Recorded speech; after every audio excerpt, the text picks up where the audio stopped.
वारकऱ्याच्या घरी.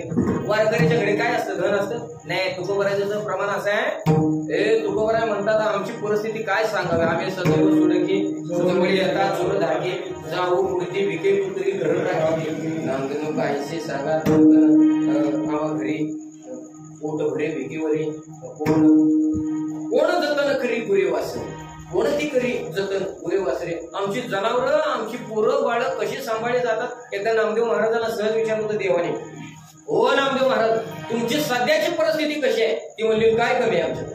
काय कमी आहे म्हणजे काय कमी म्हणले, काय काय आहे तुमच्या घरी?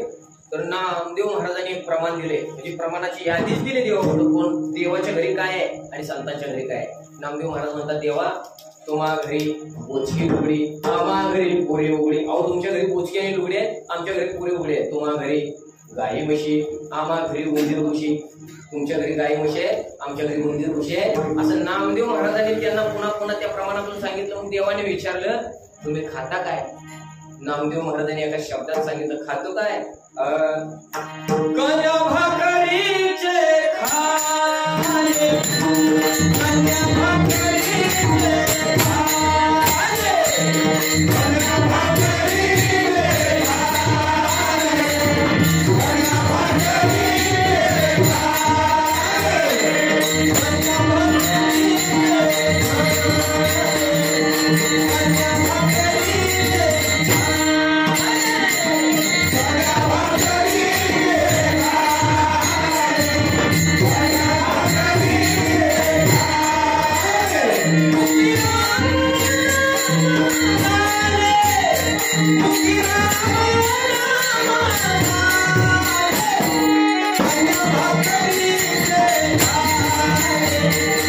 कन्या भाकरीचे खाणे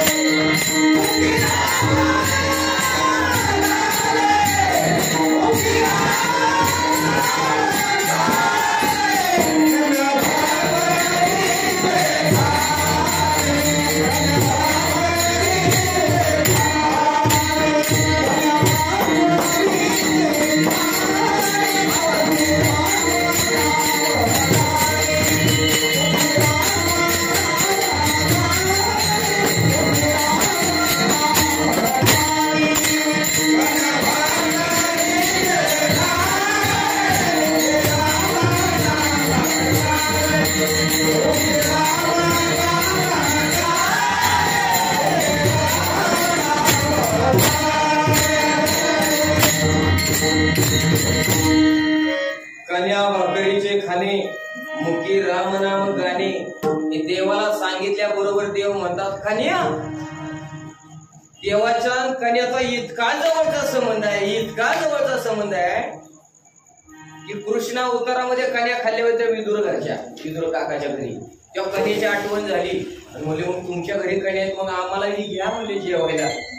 नामदेव महाराजांचं प्रमाण आहे नामा म्हणे देवान तुमची तुम्ही जेवा, पण त्या कन्या सुद्धा तुम्हीच भरडून आणा म्हणले, आमच्या घरी काय नाही. म्हणजे कन्या आणताना सुद्धा तुम्हीच आणा ना, आमच्या घरी फक्त करून खावा. नामा म्हणे देवा आणि तुमची तुम्ही जेवा आणि प्रसाद तो ठेवा सेवकाशी, म्हणजे तुम्ही खाऊन राहिलं तर काहीतरी ठेवा. जे कन्याचं देवाची इतकी आवड आहे. द्वापार युगामध्ये कृष्णावतारामध्ये भगवान परमात्म्याने विदुराच्या कन्या खाल्ल्या, त्याच कन्या नामदेव महाराजांच्या घरी खाल्ल्या आणि त्याच कन्यामध्ये राहिलेली अपेक्षा इच्छा आवड तुकोबराला नेण्याकरता आली त्यावेळी तो राहिलेल्या खाल्ल्या. कन्याचं आणि संतांचं जवळचं नातं आहे असं महात्म्यांचं पुन्हा पुन्हा सांगणं आहे. निश्चित म्हणजे देवाची आवड ती आहे आणि ती आवड असल्या कारणाने तुकोबरा सांगतात तो देव या आवडी करता, भजनाच्या आवडी करता, कन्या खाण्याच्या आवडी करता, त्यांची सेवा करण्याच्या निमित्तानं तो भक्ताच्या घरी राहतो. पण भक्ताच्या घरी राहतो पण ते भक्त कसे असतात तुकोबरा सांगतात याच्या जीवनामध्ये आशाच पल्लवित होत नाही, ज्याला आसच कशाची राहत नाही त्याच्या घरी देव असतो. ते तुकोबरा आहे अभंगाच्या प्रथम चरणात.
देव त्याचा दास व्हायला तयार आहे. चित्तेना ह्यास त्याचा पांडुरंग दास. पांडुरंग दास म्हणजे त्यानं मनात इच्छा येईल ते परिपूर्ण करण्याची, पण ज्याच्या चित्तात आस नसली पाहिजे. आस ना असणारा पैसे देव नाही, आणि आशा माणसाला सोडत नाही. हे विशेष आहे जीवनामध्ये. आशा नाही असा मनुष्य नाही, आशा नाही असा जीव नाही. आशा इतकी प्रबळ आहे, नको नको म्हणणारा सुद्धा आशा पाठीमागे लागते. सर्व सुखाची आशा जन्म गेला, पिंडता दिशा क्षीण पावला, माया वेष्टीला जीव माझा. तुकोबा सांगतात सर्व सुखाची आशा जन्म गेला, क्षणमुक्ती यज्ञ नाही केला, हिंडता दिशा क्षीण पावला, माया वेष्टीला जीव माझा. आशा कोणाला कशा कशाची आशा आहे? प्रत्येकाची आशा वेगळी आहे. 35% वाटते तर 47% आहे. 97% वाला म्हणते 3 मार्काने मागे राहिलो नाही तर मी पुढे गेलो. हे झालं पोरांचं. ग्रामपंचायतीमधल्यांचंही तसंच आहे. ती म्हणते मला डिप्युटी केलं तर काही बिघड असते. डिप्युटी म्हणते तसा मी सरपंच पदाचा आहे, पण पार्टी फुटायला लागली म्हणून डिप्युटी. ग्रामपंचायतीचं द्या सोडून, वरच्या राजकारत्यांचंही तसंच आहे. ज्याला कृषीचं खातं दिलंय तो म्हणतोय मला कॅबिनेट मधलं खातं दिलं तर काय बिघडलं असतं नाही. ज्याला गृह खातं दिलंय तो म्हणतोय अर्थ खातं दिलं असतं तर बरं झालं. ही आशे मुख्यमंत्र्याला सुद्धा, आता ते तुम्हाला तुम्ही बघतच असाल बातम्या, उपमुख्यमंत्र्याला सुद्धा कमीत कमी मनात तरी येत असेल का नाही मी मुख्यमंत्री झालो तर काय वाईट झालं, तरी तिने म्हणूनच जाऊन मी राहिलोच म्हणले मागलो, पण होणारच आहे अशी इच्छा तर दावली का नाही. म्हणजे याला म्हणायचं आशा सुटत नाही.